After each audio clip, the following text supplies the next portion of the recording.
sote tunajua kwamba Allah subhanahu wa ta'ala kwa rehema zake ametuwekea siku 10 katika kila mwaka, yani michana 10 na masiku 10.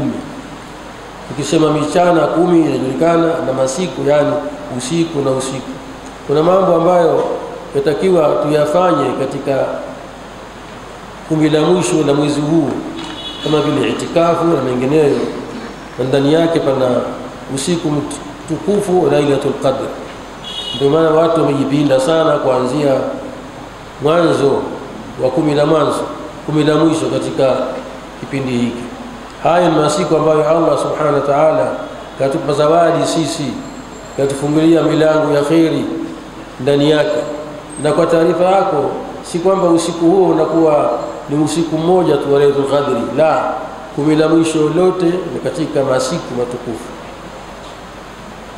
Na vile vile katika kila mwaka katuwekea michana mitukufu 10 ambayo hiyo ipo katika 10 la mwanzo katika mwezi wa mfungo 3. Kwa maana hiyo ni kwamba Allah subhanahu wa ta'ala kwa takhfifu hakukusanya michana na masiku katika kipindi kimoja, bali katupa nafasi katika mwezi wa Ramadhani kwa ajili ya masiku haya, na katupa nafasi katika mwezi wa mfungo 3 kwa ajili ya michana hiyo ya siku 9, na miongoni mwake kuna Eid vile vile, yani siku 10 la mwanzo katika mwezi wa mfungo 3, na ndani yake pana Yaumu Arafa. Haya tunazungumzia sana katika kipindi chake, lakini tuhimizane zaidi kwa ambao hajahitimisha Qur'ani waendelee kusoma sana, wahitimisha angalau Qur'ani kabla mwezi wa Ramadhani haujatoka na mwezi wa mfungo mosi haujaandama. Na vile vile salatu qiyamul layli, tujipinde sana na witri na dua kwa wingi, tusipoteze wakati kama huu. Na vile vile tukumbuke kwamba kuna haki juu yetu, kuna haki kila Muislamu mwenye uwezo kutoa zakatul fitri. Zakatul fitri tusisahau kwamba nayo ni nguzo, kwa sababu zaka ni nguzo katika nguzo 5 juu yetu. Kwa hiyo mwenye kufunga, kila ambaye kwamba hana dharura, hana sababu za kumzuia kutoa zakatul fitri, anawajibika atoe zakatul fitri. Na hasa kipindi ambacho tunaruhusiwa kutoa zakatul fitri kwa mujibu wa kauli ya sahaba wa Mtume sallallahu alaihi wasallam, au kwa mujibu matendo ya Ibn Umar, sahaba wa Mtume radhiallahu anhu, sahaba wa Mtume sallallahu alaihi wasallam, kwamba kuanzia mwezi 27 unaweza ukatoa zakatul fitri, ingawa kupasa hasa zakatul fitri ni baada ya kuonekana mwezi wa Eid. Lakini kwa hali ilivyo leo, kwa miji ilivyokuwa ipanuka na jiji letu Dar es Salaam, pengine umekusudia kuitoa zakatul fitri kumpa mtu ambaye ni maskini, lakini ana umuhimu zaidi kwako, nafasi unayo, kwa sababu unayo nafasi ya kutoa zakatul fitri tangu mwezi 27. Kwa hiyo tuhesabu kuanzia mwezi 27 tunaweza kutoa zakatul fitri kilo 2.5, au ukitaka kuongeza utoe kilo 3, ndani yake pia pana ziada ya fadhili. Siku hizi wanazuoni tena wamepania kusababisha mizozo mingi sana. Imetokea mizozo mingi sana katika kutoa zakatul fitri. Wengine wakasema kutoa zakatul fitri chakula, kama ilivyo katika madhhabu ya Imamu Maliki, na katika madhhabu ya Imamu Shafi'i, na katika madhhabu ya Imamu Ahmad bin Hanbal rahmatullah alayhim jamia. Hao wote ni wazuoni wakubwa, na sisi tumepokea elimu kutoka kwao. Wao wamesema kwamba lazima zakatul fitri iwe chakula, ni lazima iwe chakula. Na kwa vile Bwana Mtume sallallahu alaihi wasallam katika wakati wake ilikuwa kuna chakula maalum kinachotumika, kwa hiyo kataja vile ambavyo kwamba inatakiwa vitolewe zakatul fitri katika wakati wa Bwana Mtume sallallahu alaihi wasallam. Lakini wanazuoni wetu kwa akili kubwa waliopewa na Allah subhanahu wa ta'ala, na kupewa uwezo wa kufikiria hali za mbele na jinsi Uislamu utakavyoenea katika ardhi, wakaona kuna maeneo mengine vyakula hivyo vitakuwa vipatikani, au katika muda huo itakuwa vyakula hivyo havitumiki. Kwa mfano kama shairi, hapa kwetu hakuna anatumia shairi. Shairi tunatumia sisi uji tu, tunafanya uji unaitwa shuruba Kiarabu, tunatumia kwa ajili ya shairi. Lakini wenzetu mpaka sasa wanatengeneza mikate kutokana na shairi. Bado mpaka sasa ukienda Saudia utakuta zakatul fitri wanatoa shairi, kwa sababu ni chakula rasmi kinachotumika kuja kwao. Ama kwetu sisi hapa, kwa mujibu wa kauli ya wanazuoni wetu wakubwa, ni kutoa chakula kile ambacho ndio bora kinachotumika katika nchi zetu. Na hapa kwetu hakuna kama mchele.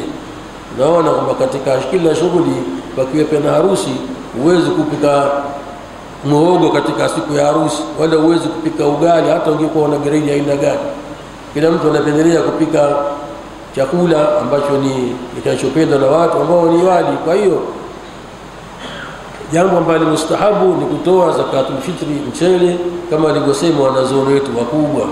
Ama katika madhhabu Hanifa, yeye kasema kwamba wayajuzu, hakusema kwamba ni sunna wala hakusema kwamba ni wajibu, kasema wayajuzu, na inajuzu kutoa hela, na inajuzu kutoa hela.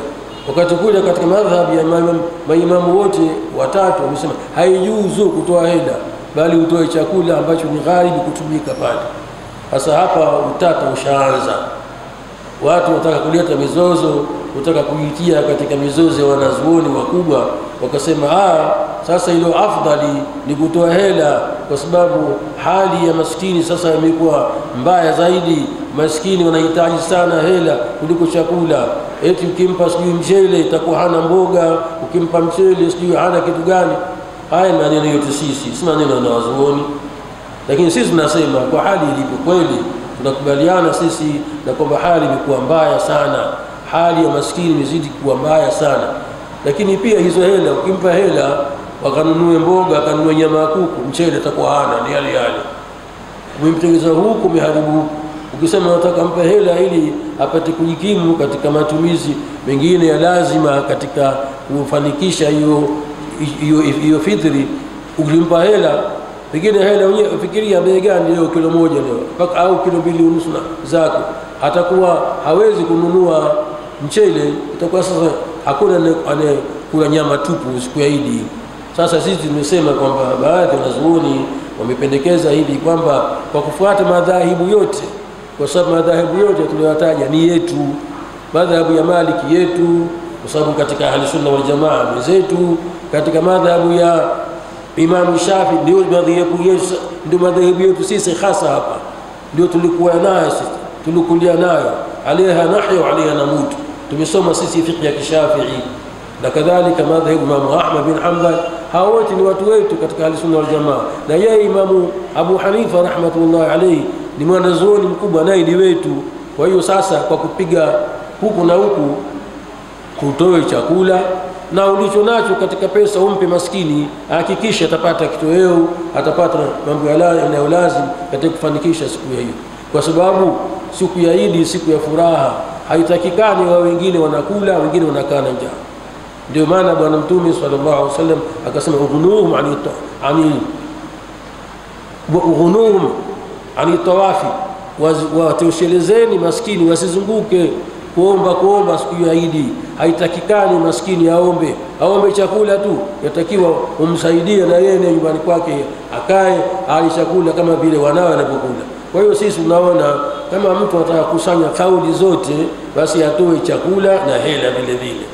Lakini tukisema tujitie usogora wa kupendekeza kauli moja ya chakula tu, huko tutavunja kauli ya madhehebu manne ambayo ndani yake yako madhehebu yetu Imam Shafi ambayo ndio tulikulia nayo, na kadhalika kauli ya Bwana Mtume sallallahu alaihi wasallam, kwa sababu katika hadithi Bwana maswahaba wametuambia farwa Rasulullah sallallahu alaihi wasallam sa'an, yani pishi ni ya chakula. Haikusema pishi ya hela bwana, pishi ni ya chakula. Sasa ukitaka kujitia katika mizozo ya wanazuoni utapotea na utapoteza watu. Sasa mpaka umefika wengine wanatoa hoja za kifedhuli ambazo si za kiilmu, eti Bwana Mtume yeye katoa fitri, karuhusu kutoa fitri shairi, sijui tende unini. Sasa nyinyi bwana mnatoa hela. Sasa na wewe basi usiutoe fitri, bwana unatoa hela. Usiutoe naye vile vile tende, utoe shairi, bwana unatoa hela. Tusibishane kiasi hicho. Na wengine wanasema kwamba eti hivi chakula wenyewe hivyo vya shairi vinaliwa na farasi, si chakula vya watu bwana. Huko Arabuni shairi chakula bwana. Na alafu wanazuoni wetu wameshasema kwamba kwa niaba ya chakula hiyo shairi, kwa niaba yake utoe aghlabi quti albaladi. Tangu sisi tunazaliwa mpaka umri huu, ndio hiyo kauli inayochukua sisi. Na hapa sisi madhehebu yetu Imam Shafi'i lazima tutaheshimu zaidi, na madhehebu mengine vile vile tunaheshimu. Kwa hiyo tunasisitiza tuache kuzozana na kufuata ubishi wa kiushabiki. Ikhtilafu hii ya kutoa chakula, kutoa pesa, hii ni ikhtilafu ya kifikhi, yana wanazuoni wakubwa wa fikhi, sio ikhtilafu ya nchi na nchi. Maana leo watu wamekwenda kujenga sura nyingine, wamejenga kuna kauli ya Misri na kauli ya Saudia na kauli ya Hadrami. Hamna kitu hicho. Haya madhahabu ya fikhi, huyo mwenyewe Imam Shafi'i rahmatullah alayhi alikuwa Misri, kasoma Madina, kasoma Iraki, kisha akafia Misri. Abu Hanifa alikuwa Iraki, Ahmad bin Hanbal alikuwa Iraki, Imam Malik alikuwa Madina. Hapa kwa Misri na Saudia umetokea wapi? Au Misri na Hadramut umetokea wapi? Ni vitu ambavyo vinachitiwa tu ili kutaka kushawishi watu wasijue uhakika. Sisi tunahimiza bwana, kama una hela yako toa, msaidie maskini. Toa hela yako, msaidie maskini kiasi cha uwezo wako. Hujui siku ya kiyama hela yako itakusaidia, itakuweka mahala gani mbele ya Allah subhanahu wa ta'ala. Wewe ukimkirimu maskini shilingi 1500 baada ya mchele uliompa, shilingi 10,000 baada ya mchele uliompa, unaona taabu, unaweka condition ambazo haziwezekani. Unajua Allah atakulipa nini? Allah atakulipa nini yaumul qiyama? Mpaka umri huu unafika mtu, unajua atakulipa kitu gani Allah subhanahu wa ta'ala? Anaweza kukulipa hapa duniani, akakupa khairi nyingi hapa duniani, na huko akhera pia Allah akakulipa pepo. Allah ni mtajiri, Allah hana shida shilingi 2 zako wala 3. Allah subhanahu wa ta'ala anakuletea kila kitu kwa ajili yako wewe, ujikaribishe kwake. Toa chakula na toa hela. Kwa hiyo wale ambao kwamba sisi madhehebu yetu, hata wale ndugu zetu ambao wao wanafuata madhehebu ya Abu Hanifa, hatuwalazimishi kufuata madhehebu ya Imam Shafi'i. Tunawaacha pale pale wafuate wanapotaka wao kwa madhehebu yao, watoe chakula. Lakini utoe nini? Watoe hela kwa mujibu ya fiqhi waliosoma katika fiqhi ya Hanafi. Lakini pia sadaqa si chakula peke yake, si sadaqa si hela peke yake, chakula pia vile vile katika sadaqa. Tusoe sadaqa katika mwezi wa Ramadhani, tusoe sadaqa tunapoiaga Ramadhani kama hii, ili tuifahamishe nini sikukuu yetu ya Kiislamu. Tena hii neema kubwa kuambiwa kwamba mimi leo nasikiza katika mtandao na mkuta mwanamke mmoja wa Kikristo anasema kwamba wenzetu Waislamu bwana, wao katika mfungo wao kuna ihsani nyingi wanazopata, wanasaidiwa na wafadhili, wamewekewa sheria maalum kusaidiana. Sisi wa Kristo tunalipi? Yani watu wanahitaji na wao wauige huu mtindo leo nao nyinyi katika Uislamu. Sisi tunakwenda kukataa kwa mizozo tu, fitri, zakatul fitri iwe pesa, zakatul fitri iwe hela. Hapana, kitu hicho hakifai katika Uislamu. Na huambii kwamba lazima utoe ukae na njaa. Kama wewe unacho chakula cha leo na wanao, na una hakika kesho siku ya Eid unacho chakula cha kula wewe na wanao, hapo naambiwa kilichozidi ndio utoe zakatul fitri. Kama huna basi kula wewe. Kama huna cha kutoa kwa mpa mwenzio Muislamu maskini, basi kula wewe, lakini usisimange ukaweka condition ambazo hakuziweka Allah subhanahu wa ta'ala wala mtume wake Muhammad sallallahu alaihi wasallam. Wala tusifanye mabadiliko katika dini hii. Dini imekuja hivi hivi, tuipokee, na wanazuoni wetu ndio kutuwekea ndio hivyo hivyo mpaka hapa. Kwa hiyo nasisitiza tu kwa mara nyingine tuendelee kujipinda katika kuuaga mwezi wa Ramadhani, tuuaga kusoma sana Qur'ani, kukaa sana msikitini, kuswali sana sunna, tarawih. Lakini kuna kitu kimoja nataka nikizindue katika tarawih, gado tumefika katika kipindi cha mwisho. Kuna makosa yanafanywa na baadhi ya watu, wanakimbilia kuswali tarawih kabla hajaswali sunna baadia ya Isha. Baada ya Isha unapewa nafasi kwanza unaswali rak'atayn baadia ile ya Isha ambayo rak'a 2 ambayo sunna muakkada, baadaye ndio tuingie tarawih. Lakini naona baadhi ya watu katika misikiti wanakimbilia haraka tu kuswali tarawih. Wanaona kana watakosa rak'a moja ukikosa tarawih utaikidhi, zitatimia rak'a 20 au rak'a utakazotaka kuswali. Lakini baadia ya Isha usiache. Na vile vile maimamu na wawe makini sana maimamu wanaposwalisha watu katika swala ya tarawih wahakikishe wanakwenda kwa mujibu wa sheria, sio kurukaruka, hasa mwisho katika tashahudi. Katika tashahudi maimamu watoe nafasi watu waombe dua. Katika dua kuna dua maalum maathur zilizopokewa, hizo uziombe katika nini? Katika tashahudi. Sasa kama hukuomba katika Ramadhani, utaomba katika kipindi gani? Ongeza kidogo muda fulani tu kiasi, mtu sio kwa kumswalia mtu mwingine, hata kumswalia mtume amswali tunaona salamu alaykum wa rahmatullah haraka. Hii ni dhima, tujue ni dhima kubwa sana. Kwa hiyo twende kwa uaminifu, tuipokee dini yake Allah na tuende nayo hivi hivi, tudumu nayo kama ilivyopokewa na wakubwa zetu waliotangulia. Hapa tunaomba kwa niaba yangu na niaba darasa zima na wanahusika katika darasa hili, naomba radhi kwa niaba ya mwenyekiti wa mkoa wetu. Ni mwenzetu sana na ni kijana wetu, lakini sasa imetokea dharura ambayo haiweziudiki.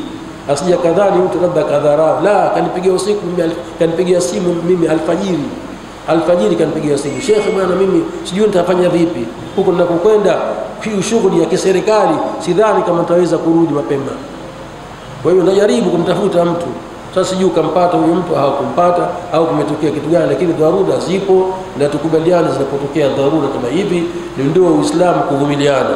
Inshallah taala, Mungu akitupa umri sote au baadhi yetu, tutakutana tena katika mwezi wa Ramadhani katika tafsiri ya Qur'ani, katika aya zilizobaki katika surati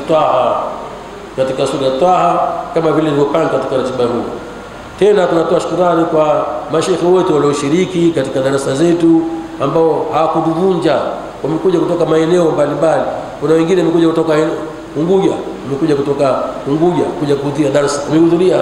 Wengine wametoka Tanga, wamehudhuria hapa. Kwa hiyo tunashukuru, tumeshirikiana na watu kiasi kizuri sana, na sisi pia alhamdulillah tumejenga mfano mzuri wa kukaa na mashaikh wetu, kuwasikiliza mpaka darasa inafika mwisho. Mwenyezi Mungu atuwafikishe, Mwenyezi Mungu atusahilishe mambo yetu, Mwenyezi Mungu ajalie Ramadhani hii na Ramadhani ijayo na kila Ramadhani tuwe katika hali ya amani, atupe mapenzi mwenyewe kwa mwenyewe, kupendana, atujalie tuwe katika salama, atuepushe na kila majanga. Mwenyezi Mungu tunamuomba, janga lilotokea mwaka huu, ni mwaka huu au mwaka jana, lilotokea habari ya jumba kuvunjika na ghorofa, mwaka jana mwaka huu. Haya janga kama ile iliyotokea ambayo mpaka sasa hatujalisahau, kwa janga kubwa sana katika nchi yetu. Nyote mnajua tukio lilikuwa jitu athiri kwa watu ndani yake, na kila na sisi hatutaki mtu yoyote adhalilishwe katika ardhi hii. Hatuseme kwamba tunataka Waislamu pekee yao walindwe, wasio Waislamu pia tunataka walindwe. Tunataka Allah walinde na wape hidayah, na vile vile tushirikiane katika nini, katika kuishi kwa amani. Mungu asituletee zile. Allahumma ya Rabb, tunakuomba janga kama lile wala mfano wake lisirejee katika nchi yetu. Janga kubwa sana, na majanga mengi hapo duniani mnaposikia. Kwa hiyo Mwenyezi Mungu tunamuomba atuendeleze maisha ya amani, atupe masikilizano na atupe afya, na kile magonjwa mabaya Allah aiweke mbali na sisi. Kile magonjwa mabaya Allah aiweke mbali na sisi. Atupe siha, atupe nguvu ya kufanya kazi, atupe riziki ya rahisi, atupe uwezo kunufaika na riziki zinazopewa na Allah, na tubarikiwe. Wassalamu alaykum wa rahmatullahi wa barakatuh.